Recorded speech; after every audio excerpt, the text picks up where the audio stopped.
Campaign 2016 segment tonight. No meaningful polling to tell you about yet this year. A new poll from NBC and SurveyMonkey is not scientific, although it has Donald Trump leading big. Last night, after he spoke to us on the factor, Trump headed out to the very liberal state of Massachusetts. Security at the event also extremely tight. This was the line of people waiting to get in. The line so long that it snaked more than a block away. He's straight up front, no BS. I think the country's going the wrong direction. I think we're sliding down, and we need a change.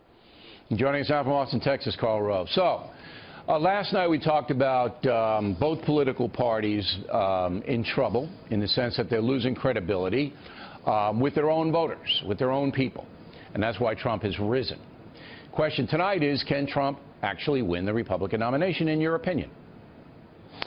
Yeah, sure he can. But will he is going to be a big question, because while he leads nationally with 35% of the vote and is second in Iowa with about 27.4 and leads in New Hampshire with 26.3, the question is how much of the rest of that, 60, 65, 70% of the electorate is going to be available to him inside the Republican Party. He's got a high floor, but he may have a low ceiling. I got you. The people who like him already have stated it, and that's why he's so far ahead, and that he might not be able to convert others over because he's gotten so much airtime. And he's so much exposure. Everybody knows who he is, unlike Marco Rubio or John Kasich. I mean, they know Trump. They know what he's saying. They're following it. And he might not be able to rally any more than that. I understand that. But with what he has now, which is about a third of the Republican voting in the primary, is that enough to get him the nomination in Cleveland? Well, it depends on two things, I think. One is how cut up these early primaries and caucuses are. Between February 1st and the 14th of March, there's only one winner-take-all. South Carolina, the early four states were allowed to decide winner-take-all or proportional, but all the rest of them have to be proportional up to the 14th of March.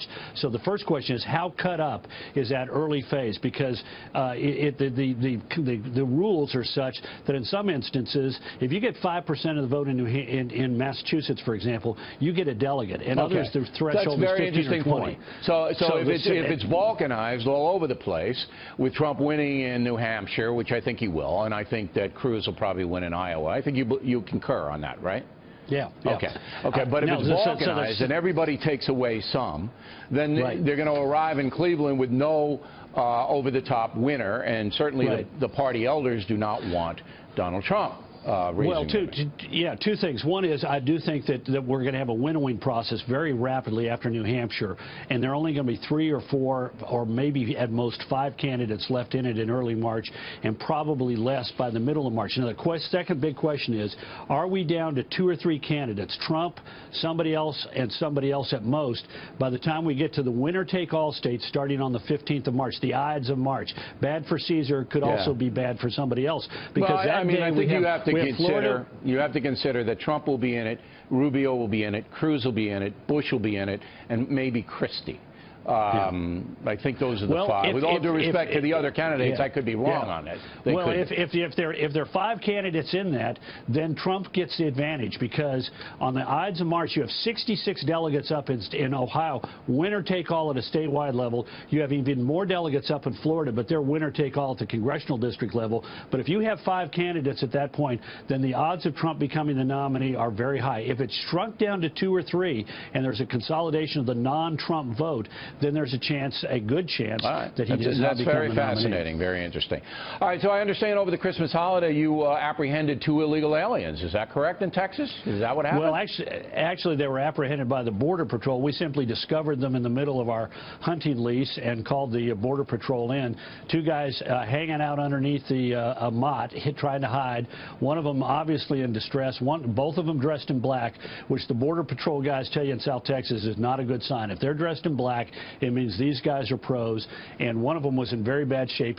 After our truck surrounded the mott, he sort of came out and surrendered in return for some water and chocolate.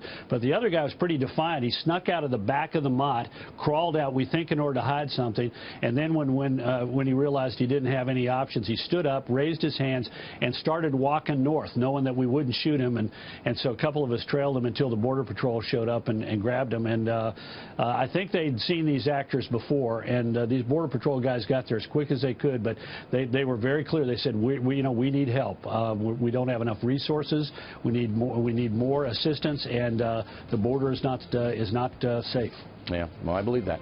Mr. Rove, thanks as always. We appreciate it. A quick footnote, Karl's book, The Triumph of William McKinley, is a must for anybody interested in American history.